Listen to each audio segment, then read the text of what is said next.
Imagine waking up one day to the unbearable silence of your own thoughts. No distractions, no voices, just you and the vast, empty void of your own company. At first, you try to brush it off. It's just a momentary lapse, a fleeting sense of isolation. But as the minutes stretch on, you feel it creeping deeper, pressing against the edges of your consciousness. You want to reach your phone, your friends, your social media, anything to fill the emptiness, to chase away this gnawing discomfort. But no matter how much you try to fill it, the silence is still there, whispering its uncomfortable truth.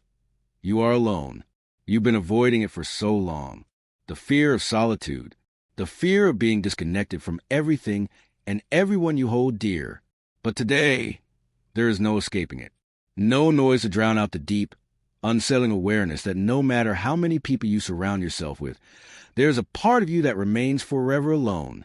What if this fear, this crushing anxiety of being left behind, abandoned, or unseen, has been quietly controlling every relationship you've ever had? What if the very thing you're terrified of, being alone, is actually ruining your ability to connect with others?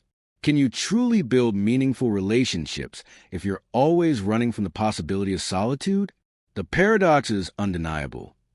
The more we fear being alone, the more we push people away. The more desperate we become for connection, the less capable we are of forming real, lasting bonds.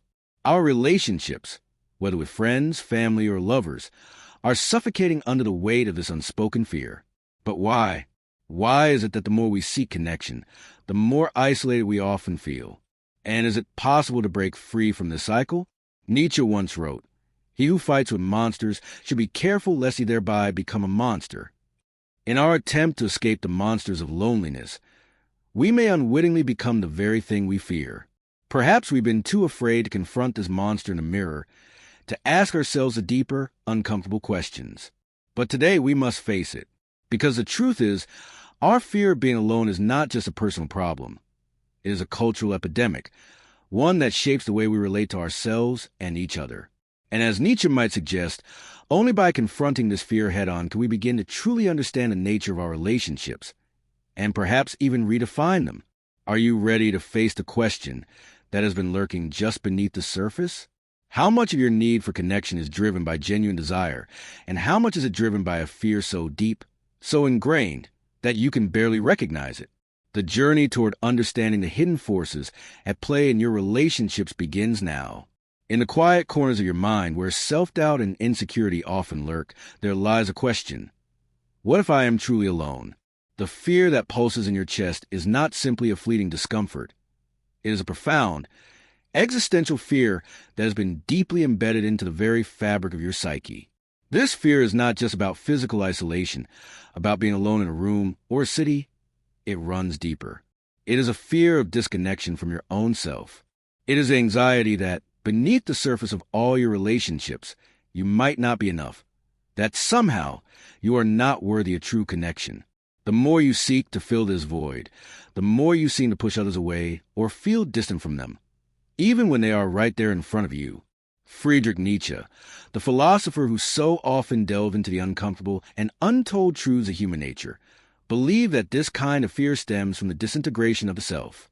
In his writing, particularly in Thus Spoke Zarathustra, Nietzsche introduces the concept of the Overman Übermensch, a person who has transcended the limitations imposed by societal norms, by religion, and by the collective expectations of the world. To achieve this state, one must be willing to embrace their own solitude, to accept the way of their own existence without relying on the validation of others. But what does this mean for you? If you are constantly seeking external validation, afraid of the loneliness that comes with introspection, how can you ever hope to be the overman? Nietzsche suggested that it is precisely this fear, this unwillingness to confront our inner world, that keeps us trapped in cycles of dependency, misery, and self-deception. Your relationships, whether platonic or romantic, become a reflection of this internal struggle. You may seek out others to alleviate your discomfort, to fill the emptiness that threatens to swallow you. But in doing so, you become a prisoner of your own fears. The more you try to hold on, the more these relationships slip through your fingers. They are not genuine connections. They are simply distractions from the one thing you fear most, being alone with yourself. The roots of this fear run deep, within the human psyche. Psychologically, this fear is often tied to attachment theory, which posits that the bonds formed early in life, specifically with primary caregivers, shape our later relationships. If these early bonds were unstable or neglectful, we are more likely to develop a deep fear of abandonment and rejection. We become conditioned to avoid solitude at all costs, fearing that if we are left alone, we will not be able to survive emotionally. In the words of psychologist John Bowlby, the availability of attachment figures provides an essential foundation for the exploration of the world. However, in our modern world, this instinct to cling to others can be distorted. The availability of attachment figures has become not just a means of emotional survival, but a means of emotional escape. We are no longer simply seeking companionship to feel secure. We are desperately seeking companionship to avoid confronting the deeper, existential truths of who we are and what we desire. This is where Nietzsche's philosophy becomes crucial. Nietzsche urged individuals to overcome their dependence on external sources of validation, to go beyond the herd mentality that dominates society. He recognized that true strength, true individuality, comes from the ability to endure solitude, not just physical isolation, but the solitude that arises from confronting your own vulnerabilities and insecurities. He called this process the becoming, the perpetual transformation of the self into something greater. But here's the paradox. In order to truly become, in order to break free from the chains of external validation, you must first learn to embrace the very thing you fear. The act of facing your aloneness is not a descent into despair. It is a necessary step toward personal growth, toward becoming the person you were always meant to be. The true question, then, is not how to avoid loneliness, but how to redefine it. What if loneliness isn't the void you think it is? What if, instead of something to be feared, it is the gateway to self-discovery and deeper, more meaningful relationships? This may seem counterintuitive. After all, our society often glorifies connection and communal living. The value placed on having a constant stream of people around you, whether through social media or physical presence, has become so ingrained in our collective mindset that the idea of solitude is often viewed as a failure, something to be avoided at all costs. But Nietzsche believed that this reliance on others, this dependency, was the root of our misery. He saw it as a trap that prevents us from fully experiencing life and discovering our true selves. As uncomfortable as it may seem, solitude is not your enemy. It is your greatest teacher. The question now becomes, how do we begin to embrace this solitude? How can we break free from the shackles of fear that prevent us from living authentically? The answer lies not in seeking validation from others, but in turning inward, confronting our own existential fears, and recognizing that the only true relationship we'll ever have is the one with ourselves. It's easy to think that the fear of being alone is something that exists only in the abstract, that it's merely an uncomfortable emotion we can push aside or ignore. But its influence is far more insidious and widespread than you may realize. The consequences of this fear seep into every corner of our lives, our behaviors, our interactions, our decisions, and yet we often don't even recognize them. This is a hidden, almost invisible force that shapes the very foundation of how we relate to others. Let's consider your relationships for a moment. You may find yourself in a pattern where you're constantly seeking others' approval, whether it's from your partner, your friends, or even strangers on social media. You're not simply sharing experiences with them. You're seeking reassurance, validation, and comfort. In a sense, you're looking for them to fill the emptiness inside, to shield you from the quiet fear that you are fundamentally alone. This might seem harmless at first, even natural. After all, humans are social creatures, designed to seek connection and belonging. However, this fear-driven need to always be together has profound consequences. From a psychological standpoint, the constant search for connection out of fear distorts our perceptions of others. Instead of seeing people for who they truly are, we start to see them as tools for alleviating our anxiety. In essence, they become objects in our emotional landscape rather than companions on a shared journey. When this happens, we stop engaging in relationships as authentic exchanges and start engaging in them as means to an end that is simply to avoid being alone, even if it means perpetuating unhealthy or unfulfilling dynamics. This effect isn't confined to romantic relationships. It extends to friendships, family dynamics, and even professional relationships. The more we fear being alone, the more we become ensnared by superficial connections. Our relationships grow shallow because we're not allowing ourselves, or others, the space to truly be. We fear the silence between words, the gaps in conversation, the pauses that make us feel vulnerable. And yet, it is in those silences that real connection often begins. Nietzsche once said, "It is not the lack of love, but the lack of friendship that makes life unbearable." How can we be true friends to others if we are never willing to face our own inner solitude? Culturally, the impact is even more profound. We live in a society that places enormous pressure on us to always be connected, to never be alone, to always be in the presence of others. Technology, especially social media, exacerbates this pressure. The constant barrage of updates, posts, and messages can make us feel like we are always in motion, always surrounded. And yet, despite all the connectivity, many of us feel more isolated than ever. Neuroscientific studies back this up. Social media's constant dopamine hits, those likes, retweets, and comments, reinforce our need for external validation, but they also create a cycle of dependency. Our brains become conditioned to seek these validation signals, much like a drug addict seeks their next high. This cycle, fueled by our fear of solitude, slowly erodes our ability to form genuine connections. We mistake digital interactions for real intimacy, and in doing so, we lose the very thing we're trying to protect, authentic human connection. But the consequences are not just emotional or social. On a deeper, existential level, this fear of aloneness is shaping our very sense of self. Nietzsche's concept of self-overcoming is crucial here. To truly overcome yourself, you must confront your fears, including the fear of being alone. You must face the uncomfortable reality that no one can fill the void within you. That connection can only be meaningful when it arises from a place of inner peace and self-acceptance. However, many of us never make it to this point. Instead, we cling to relationships, to distractions, to the validation of others. We convince ourselves that the noise of the world will drown out our deepest anxieties. But what happens when the noise stops? What happens when you're left alone in the quiet of your own thoughts, and the panic of solitude rises once again? The longer we avoid solitude, the more desperate our search for connection becomes. And yet, the more we try to fill the void with external relationships, the more it deepens. Our fear of being alone transforms into a crippling inability to truly be present with others, leading us into a vicious cycle of seeking, grasping, and never truly finding. As Nietzsche warned, the most common form of despair is not being in a state of misery, but being in a state of indifference.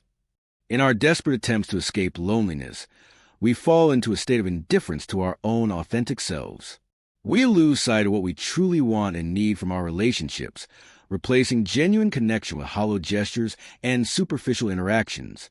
In doing so, we abandon the most essential relationship of all, the one with ourselves. And this, perhaps, is the greatest tragedy. In our fear of being alone, we lose the ability to be truly present with others. We forget what it means to simply be, without the need for constant validation, without the desperate clinging to avoid the silence of our own minds. If the weight of loneliness is driving you to seek constant connection, if you feel as though you're constantly being pulled by a tide of external validation, then you might wonder, is there a way out? Can you break free from the cycle of fear, from this trap of endless seeking, and finally confront the very thing you've been avoiding, your own solitude? The answer is a resounding yes. But it requires a radical shift in perspective, a complete inversion of the way you see connection, identity, and self-worth. First, let's acknowledge a difficult truth. The fear of being alone is not going to disappear overnight. It is not a simple problem with a simple solution. To break free, you must be willing to accept and even embrace that discomfort rather than running from it. You cannot conquer what you refuse to face. This is where Nietzsche's philosophy offers profound insight. Nietzsche believed that true freedom comes not from avoiding pain or discomfort, but from learning to embrace it, to let it transform you. Consider his concept of the eternal recurrence, the idea that life, in all its chaos and suffering, repeats infinitely. Nietzsche proposed that the key to transcending your fears, your regrets, and your anxiety was to live as if you would be willing to repeat your life exactly as it is for eternity. This might sound like madness at first, but a powerful lens through which to view your fear solitude. Could you live with yourself as you are without constantly seeking to fill that void with the presence of others? Could you, in the face of loneliness, find a way to celebrate your existence rather than flee from it? The path to breaking free from the fear of being alone starts with redefining your relationship to yourself. This is not about self-esteem or self-love in the conventional sense. It is deeper than that. It's about cultivating an understanding of your own worth that is independent of any external validation. It's about confronting the uncomfortable truth that you are enough in your own company, that solitude is not a punishment, but an opportunity for growth, self-discovery, and true liberation. One way to begin this journey is through the practice of mindfulness and meditation. These tools are powerful because they train you to sit with discomfort, to observe your thoughts without reacting to them. When you are alone with your thoughts, it is easy to become overwhelmed by anxiety, by the fear that something is missing, that you are incomplete. But by learning to observe these thoughts without judgment, you can begin to detach yourself from them. You start to recognize that these feelings of inadequacy, of loneliness, are just passing phenomena. They are not who you are. Nietzsche, in his call to overcome oneself, would likely endorse such practices, for they allow us to break free from the tyranny of our conditioned responses.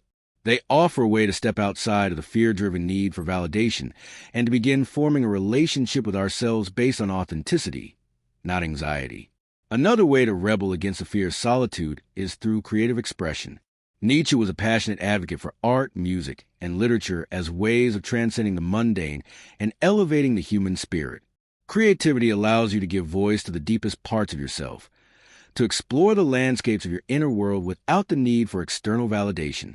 Whether through painting, writing, or even dancing, creative acts help you connect with yourself in a profound way. And when you make room for this kind of self-expression, you begin to realize that being alone does not mean being absent of purpose or meaning. It simply means that you are in the process of creating yourself, just as Nietzsche envisioned in his philosophy of self-overcoming. But perhaps the most radical shift of all is to begin viewing your relationships not as a means of escaping your aloneness, but as opportunities to bring your authentic self into the world. When you no longer see relationships as a source of validation, but as places to engage with others in meaningful ways, something transformative happens.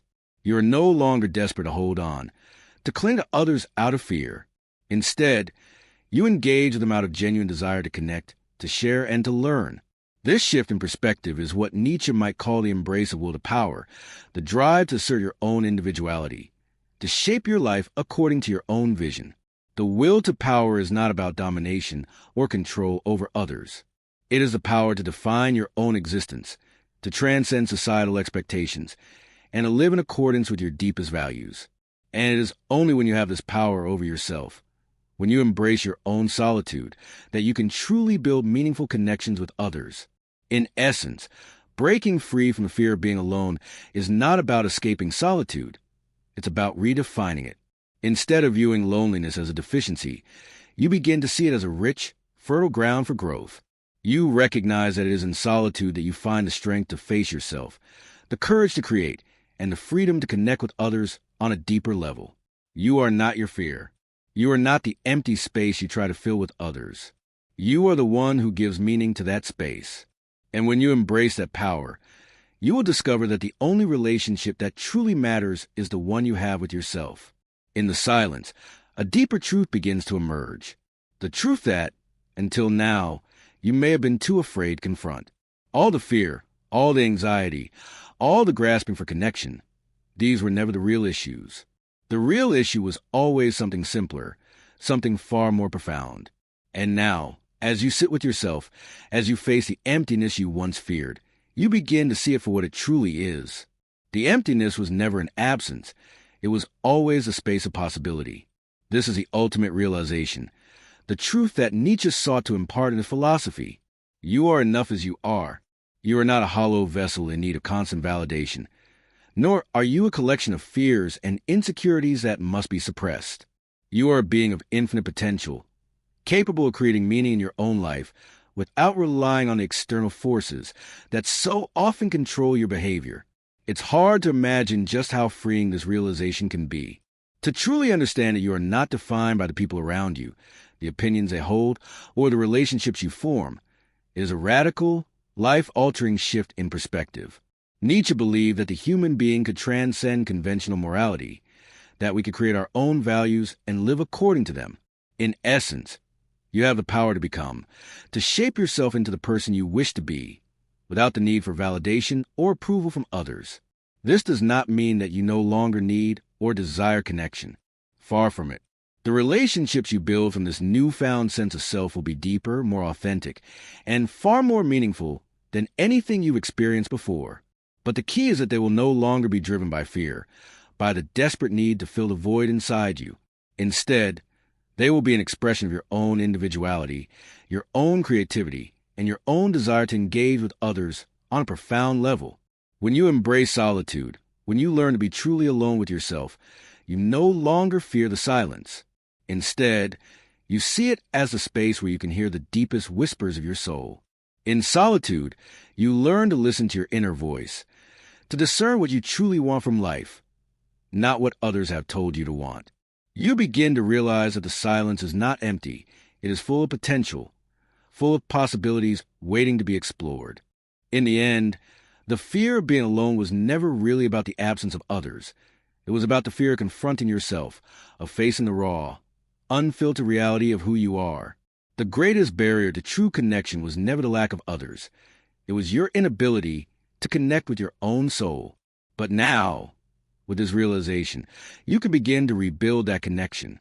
You can start to see yourself as the source of your own worth, as the creator of your own life. And in doing so, you will discover that true connection, real, meaningful relationships, will follow naturally. Nietzsche's philosophy was always about the embrace of the self, an acceptance of who we are, in all our contradictions and complexities. But it was also about the becoming, the never-ending process of growth and transformation. To live authentically, to live in a way that is true to your own values, is the most radical and powerful act you can undertake. Now, as you stand at the threshold of this realization, you must ask yourself, what kind of person do I want to become? You are not bound by the fears that once held you captive. You are free to create the life you desire, to build relationships based on authenticity and mutual respect, rather than fear and dependence. And perhaps, just perhaps, the final truth is this: you can never truly be alone. Because when you learn to embrace solitude, not as a source of dread, but as an opportunity for growth, you will realize that you are never truly separate from the world around you. You are part of the greater tapestry of life, a unique expression of the universe. And in this understanding, the fear of being alone fades away, replaced by a profound sense of connection to everything and everyone, including yourself. As Nietzsche once said, become who you are. And in becoming who you are, you will discover that there is no such thing as loneliness, only the deep, transformative power of solitude, the fertile ground from which all true connections arise. So, take a moment now, close your eyes, breathe deeply, and allow this final realization to settle within you. You are enough. You always have been. And in your own company, you can find everything you need to create a life of true meaning and connection.